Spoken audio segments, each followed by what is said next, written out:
kung mag-stop ang signal light, doon sa tatawid. Hindi na pilitin na ano sila, ano nila na mag-stop talaga. Hindi. Hintayin nila nag-stop yung lights, saka tatawid. Dito magtabok sila na pilitin nila kay importansya. Saka ba naman yung mga pedestrian lane passer natin, sana naman na lang, pag tumawid, hindi yung magpakinding-kinding. Parang nagpapasyon show ba? Kasi yung iba, tingnan mo, pag tumawid, parang nagpapasyon show, magpakinding-kinding. Hindi nga, wag ka magpa-importansya. Kung tumawid ka, tawid ka, dire-diretso. Hindi magpakinding-kinding ka, mag-cellphone. Kaya ang napuna ko, kaya ako araw-araw nasa kalsada ako. Nagmumotor ako. Kaya alam ko lahat yung mga style ng mga, yung iba pa ibang driver, nakalagay na, nakasulat na signboard. Right lane, must turn right. Harangan nila, paano maka-turn right naman yung mag-turn right? Parang walang disiplina ba? Ewan ko lang kung saan galing yung lisensya nila. Basta ako, nakaseminar ako ng LTO, nakaseminar pa rin ako ng SOPI. Yung SOPI, Safety Organization of the Philippines Incorporated. Meron ako ng certificate noon. Nakaseminar ako, yung Safety Organization.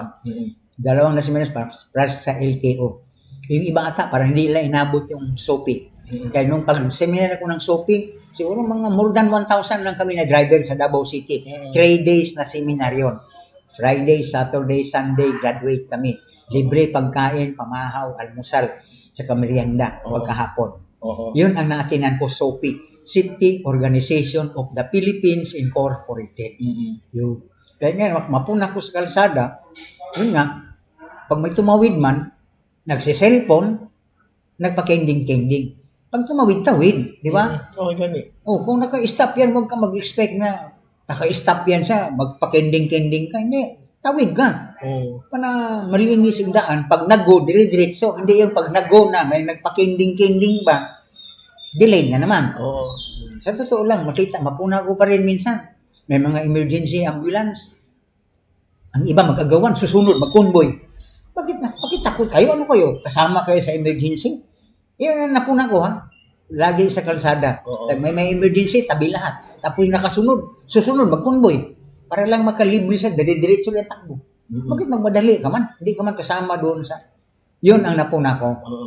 Kaya naman lang sana, yung mga pedestrian passer, pag kayo itumawid, tawid kayo. Huwag mag-cellphone, huwag magpakending-kending, huwag nag-passion show. Yun nakita ko, napuna ko yan. Sa totoo lang, napuna ko yan. Kaya sana, iba naman, ma-lesson ba? Sa pinapaalam ko. Huwag magpakending-kending, huwag mag-cellphone, huwag mag-passion show. Yan nakita ko, yan ang napuna ko. Kaya yun lang ang advice ko sa mga pedestrian passer. Comment lang kayo kung gusto kayo mag-comment. Yan ang totoong nakita ko. Kung may mga nanood man na nakita ang ano ko, text kayo. Comment kayo. Ano sinabi ko, totoo hindi. Araw-araw ako nasa kalsada. Yun lang.